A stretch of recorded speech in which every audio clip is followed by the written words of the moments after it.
First question, tell me one thing you do to create your best year ever.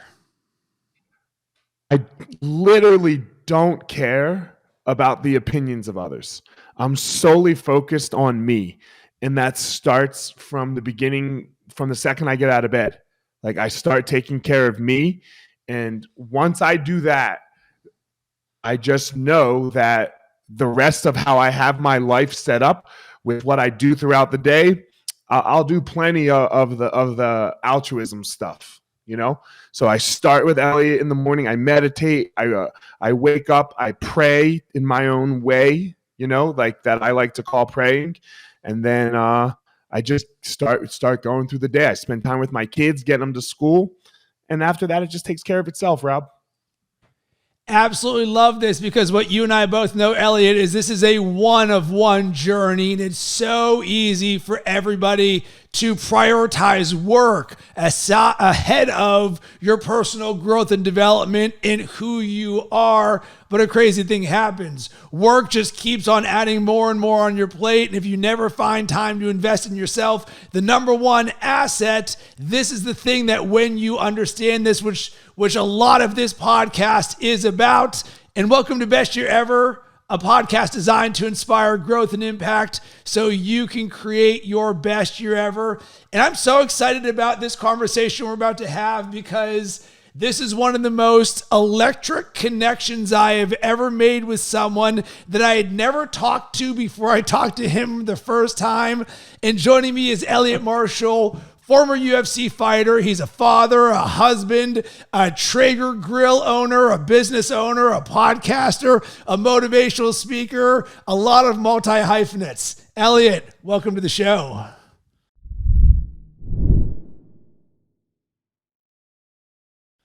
Bob, it's so crazy. Thanks for having me. I think we didn't even know how aligned we are, right? Until like we keep seeing what each other's posting on Instagram. And I'm like, dude, you got to be kidding me. That's your thing. That's my thing. So yeah, it's been a really crazy month between the two of us. It has been, and I would like to congratulate everybody who is listening and watching right now because what you're about to get is a masterclass in wisdom, mindset, self-improvement, and everything in between. And Eliot, the number one thing that I want to talk about first is actually something I saw you speaking about to a class of students about a tattoo that you have.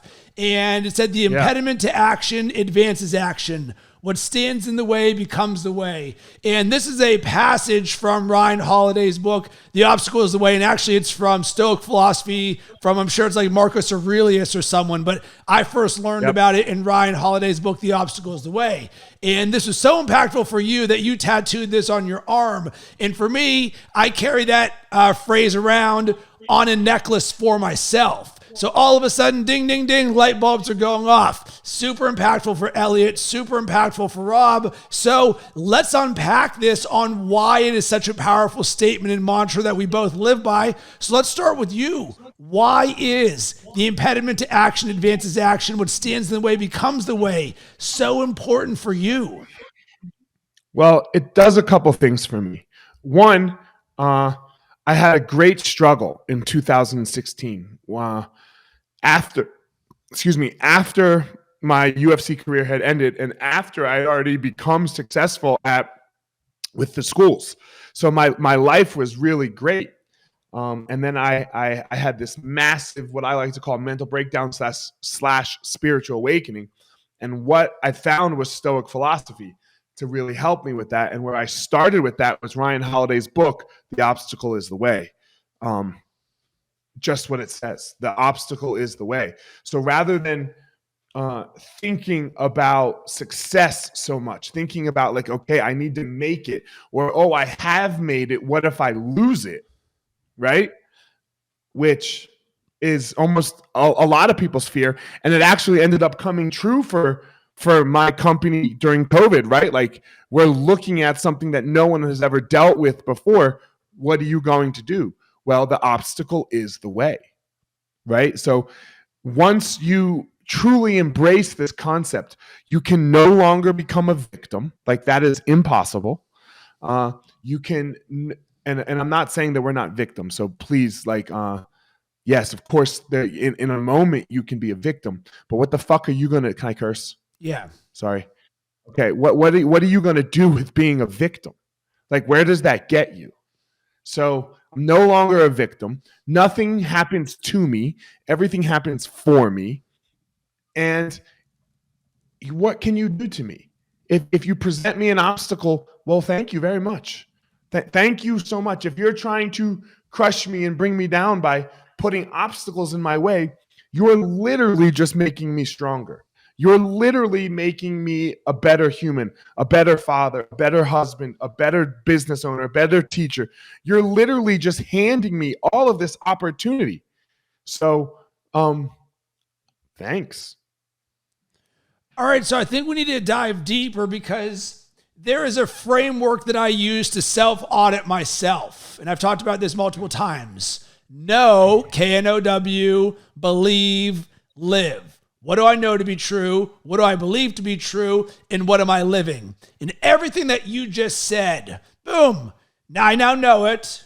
I now believe it. But I think there's going to be a large majority of people that say, wait a second. So now you are thankful for the opportunities and obstacles in your life. And I think it's a very easy thing to hear others say, but not live it on your own. And I'll look at my journey on what the light bulb moment was for this. And I left my corporate job, and this is more than a decade ago. I left my corporate job of digital advertising sales to go all in on my dreams of being a full-time creator. I went to zero, and I saw the success rates or lack thereof of entrepreneurship and small businesses. And the number one thing that got people to give up was they actually gave up. So if you quit, your dreams no longer happen. Therefore, I saw my dreams and my ability to accomplish them on the other side of me being someone who never quits or gives up in the face of adversity or obstacles.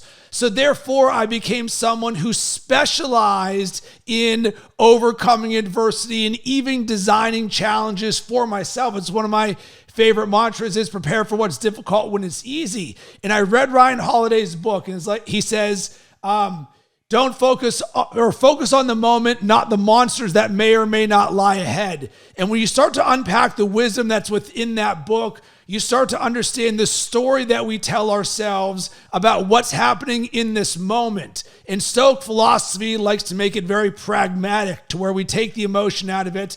And when you can spin on its head the thing that should be stopping you, and as Ryan says in the book, you find a way over, under, through, or around that. All of a sudden, you're on a new frequency for the way that you're thinking.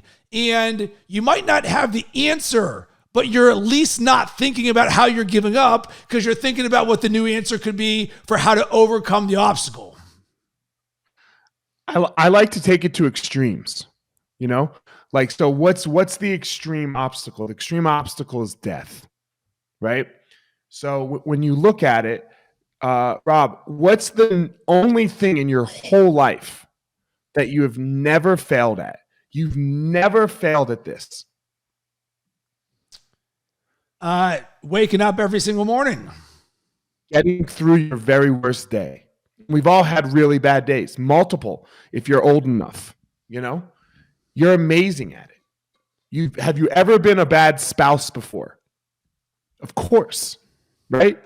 Of course you have. A bad dad, which we feel terrible. Yes, a bad son, a bad business, all of it. You've failed at all of it except making it through your worst day. So therefore, you're really good at overcoming that difficult obstacle of bad days.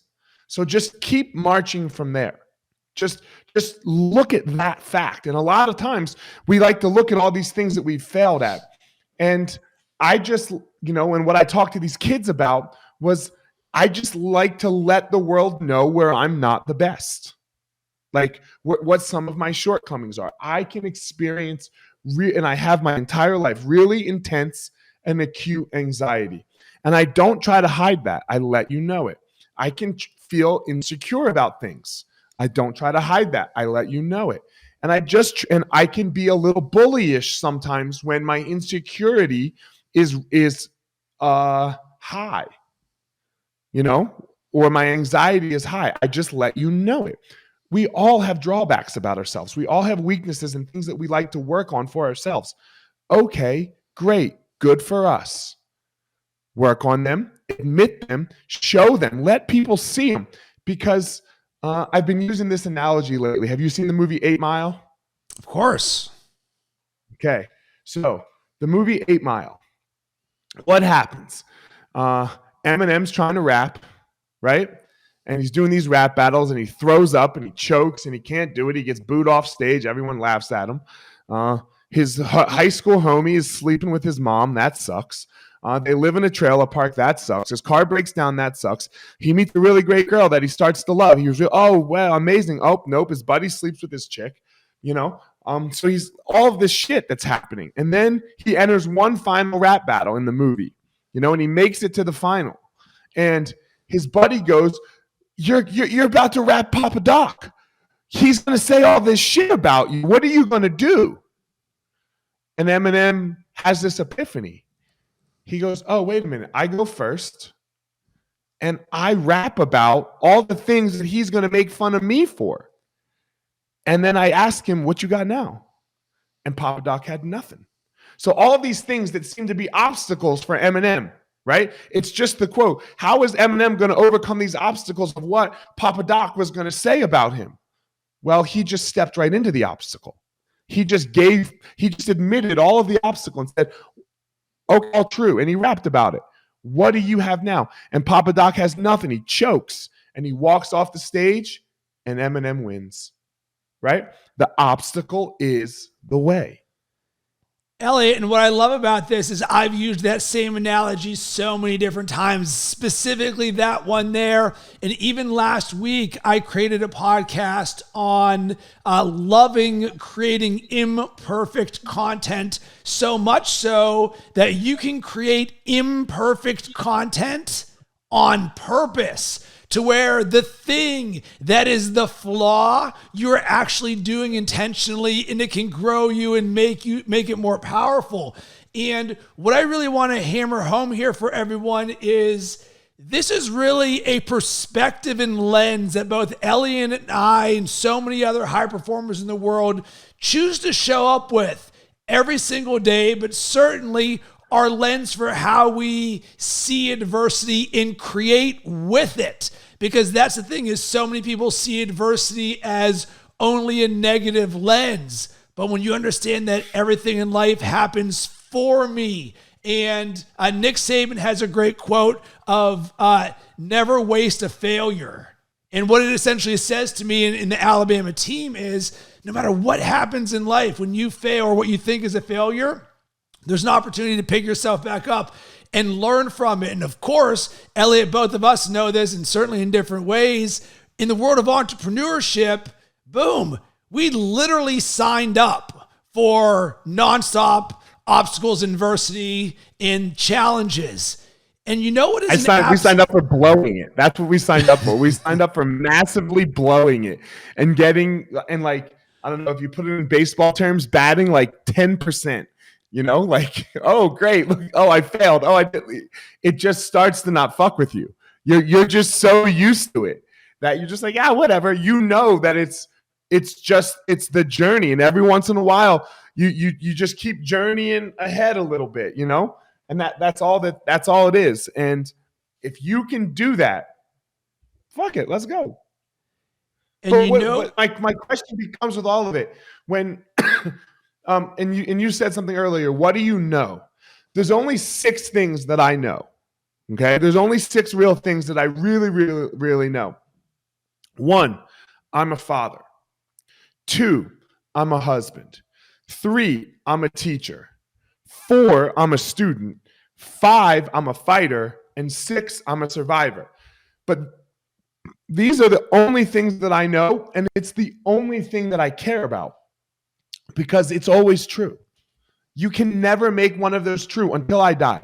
When I die, I won't be a survivor anymore. I'll be dead. But who cares at that point, right? So if I'm alive, those 6 things are always true. and you can't prove them wrong. Okay, nobody can. Go ahead and try. I've tried to knock holes in this for a very long time. So, what are you going to do to me? You can't take the ground that I stand on. You can't take it away. So, okay, I'll just try again. I've been successful at absolutely nothing that I've tried. Not a single thing that I've ever tried have I ever hit the goal. Not once.